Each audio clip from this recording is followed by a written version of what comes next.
Hi, I'm Younès Rabii, and I'm here for FDG TV, joined by Laura Helsby. Hi, Laura. Hi. Hi. How are you having a good time at the conference so far? Yeah, it's brilliant. It's really interesting hearing all the talks and meeting all the people. Great. Is this like your first conference, your first FDG? Yeah, it's my first conference. Like many people, I couldn't go to them kind of during the pandemic. So yeah, this is my first in-person one. It's been great to be here. Great. We are happy to have you, honestly. You published a paper at FDG named "The Bandwidth Comes and Goes: Gaming Preferences, Habits and Attitudes in the Persistent Low-Mood Population." Oh, can you tell us a bit more about this paper, what you did? Yeah, so it's an interview study that I did. It's a qualitative piece of work.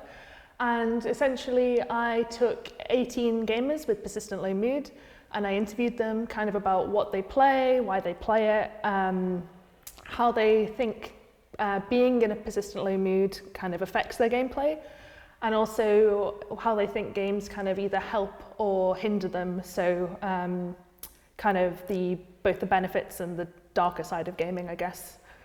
And then I kind of took everything they said, I did some thematic analysis, and then I kind of condensed it all down to 5 themes.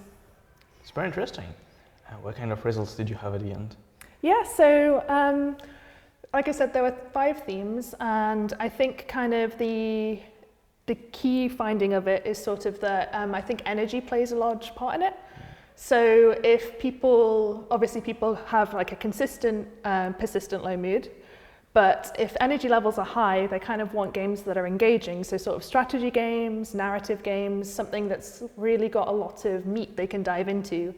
Whereas when energy levels are lower, that is sort of too much for players. So they tend to, in those situations, go back to their old familiar favorite games and play them in a way that's really quite passive. So they'll kind of just sort of play on autopilot. There's not a lot of excitement or engagement, and it's a lot more kind of an experience to just sort of fill the time rather than that exciting, engaging one when the energy levels are high.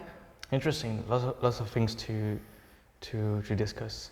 Is there anything you want to continue after the study? Anything you want to work on for a next paper or next project?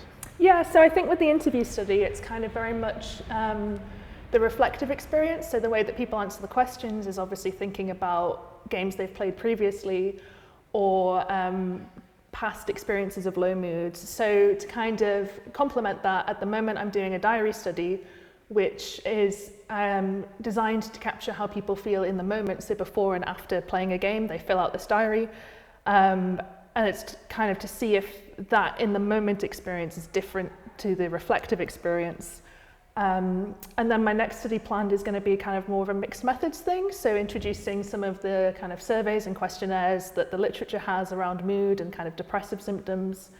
And then also doing qualitative methods alongside that to really build a bigger picture of a persistent low mood gamer. Fascinating, can't wait to see that. Going back to FDG as a conference, do you have any highlights, any favorite moments of this conference, anything you liked particularly? Yeah, so I mean the food is obviously a highlight, right. But I also really enjoyed, there was the talk earlier about Crusader Kings. I thought that was really interesting. And I also really enjoyed the talk about the kind of the character creation tool, that sort of stuff that's very much outside my research, but I still find it, it's really good to come here and have the opportunity to listen to talks like that I don't normally hear. Yeah, I agree, big agree. Thank you so much, Laura. It was a pleasure having you here for FDG TV. See you for our next interview. Thank you.